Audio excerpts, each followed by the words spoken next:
buttery and beautiful. He just told me everything. There's nothing else to say. So. Oh, okay.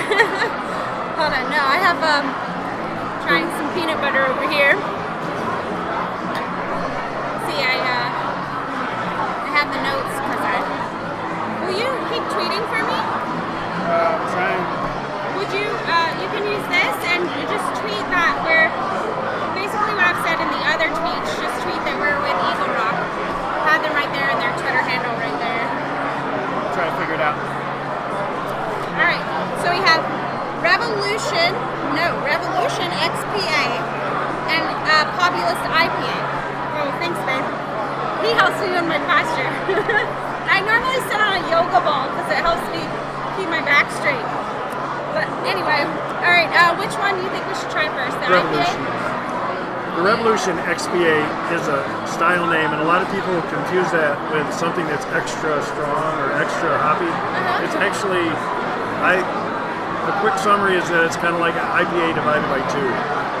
Oh, so it's like half an IPA. Lighter bodied, less hoppy. So it's actually stylistically borders on the area of like a best bitter. It's got a lot more subtle floral and fruit esters in the body, in the mid palate. Some like stone fruit. It's one of our original year-round beers. The first 3 beers that we brewed starting in 2009. We wanted to make beers that were approachable, that were easily understood by someone who wasn't real familiar with craft beer. Beers that wouldn't scare people away, like super hoppy beers, and so session beers. And a lot of people gave us slack for that. They said, no, you should be making imperials and all that. And we said, well, our philosophy is that we want beers that people can kind of wrap their palates around. Yeah, and something that you can take to the beach and enjoy all afternoon. Correct. Not something that's going to like make you want to take a nap after you drink it. Above all, well balanced. Yeah. And in the case of the Revolution, of the main ingredients of beer, other than water, hops, malt, and the yeast, we wanted the Revolution to be sort of our hop accented beer. And then our Solidarity Black Mild was more about the malt. And our wit beer, our Manifesto Wit, was to be more about the yeast character. Okay. So when the Revolution, you get that definitely like fresh cut grass. Yep, a little of that in the mid palate, stone fruit, and then the finish is really a very subtle hop finish. Sure. Kind of a polite hop finish that doesn't whack you over the head. Yeah, I'm not. I hate to say it, but I don't drink a lot of IPAs. The bitterness tends to throw me off. They're not. I don't know. I like the subtler, smoother. I know people love IPAs, but when people become this is something enamored of IPAs, a lot of times it's like anything. Everyone's palate is different. Yeah. So if you get hooked on dark chocolate and you basically start eating 90% cacao, and other people might shy away and say, well, that's too intense. Same with IPAs.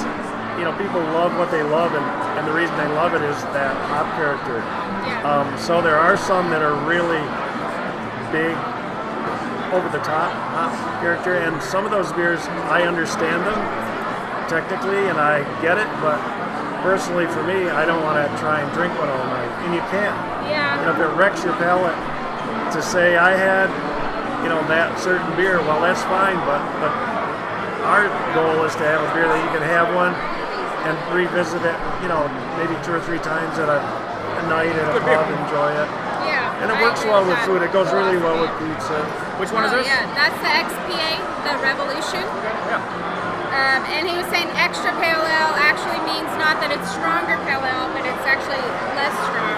It's a style naming convention. Yeah, so I like that better than an IPA. So in the scale, it would be XPA, IPA, double, and Correct. IPA, and then triples, and so yeah. on. Let's build a chart. XPA, IPA. Okay, Super now we're going to IPA. move up to IPA. So super IPA would come before double IPA? no, we did our anniversary beer this year was an XL version of our Populist. It clocked in at about 11%, but our head brewer Eric Garcia did a fantastic job of balancing that. So super dangerously easy drinking, but at 11%, you know, it was a sipper really, but it was great. Dangerously easy drinking. That's a good slogan. The IPA is again about a 7%, and with that balancing of hops versus malt, the bigger the malt foundation, the more hops those malt shoulders can carry, so to speak. So you can make a bigger, stronger, higher alcohol beer, and if you balance it properly, it's really enjoyable. You get more of that hop aroma and flavor at the, you know, because of the virtue of the malt base holding it up. But if you love the hops, this one you notice a bit more out here. You can smell it before it gets to your lips, and then it's super well balanced. And again, if you like really tongue crunching hops, this isn't that. It's more of a this is really well balanced. It's really rounded. It has like a full flavor in your mouth. It's not only hitting one area of taste buds. It's like you feel it in your entire That's a good way. mouth. I hope you guys are paying attention because we're getting a beer masterclass from this guy. He knows his stuff. Try this. That's This is the IPA? It is the IPA, but I don't like IPAs. he doesn't like IPAs. But this is interesting what because he's saying, like that higher, it has a higher level of malts, so that those hops aren't like crazy hitting you in the face. It's interesting. I've been very, you know, all the festivals are different and everyone's palate is different. I love it when people come and they'll say, oh, I'll try that, but I really don't like IPAs. And then they'll go, oh my gosh, I love this. So it's pretty cool. I would have It's that with different. a bratwurst. That's very good. I could drink a glass of that. Yeah.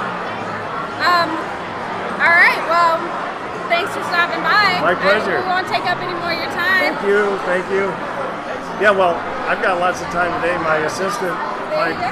my brother is helping pour, so I hope you get to try all the beers here if you haven't tried some of the breweries and all the delicious food that's around here because it's amazing. it's good. I'm really excited to be living in LA where all this stuff is available. Well, the beer scene, the craft beer scene in LA is sort of in its early stages still, really. If you look at San Diego, Portland, Seattle, Denver, we're really in that, you know, still, the bloom is still new. I think somebody that works here just wrote a blog about that. It wasn't me, it was Ben. But we're striving at all the new breweries that are coming up. Whenever a new brewery gets going, it lifts us all, and that's the great thing about the It's a craft great beer community, yeah. It really is a very supportive family thing, and that's, you know, that alone is worth the trip. Because And these are like our family reunions where everybody gets to hang out together and drink Cheers each to other's that. beers. Okay. All right, cheers. Thank you so much. Be We're well. good. Drink good beer. All right, Eagle Rock Brewing, you guys, if you And haven't there- tried them yet. Not just ours, but there's so many other great ones out there. Really, you can drink a different one every day. Never drink the same beer twice. That's true. You know, it's so great. We try that. We try to have a new beer every now and then. We're pretty good Couple about it. nights a You week. can make everybody that has a their goal, favorites. though, you know. Yeah, we have a really good bottle shop here, and Auto stocks up on a lot of really good craft brews. So we try to take some home when they're new. Okay. All right, well, Cheers. thank you. Thank you. Be Cheers. well. All right, Have again. a good day. The triple handshake.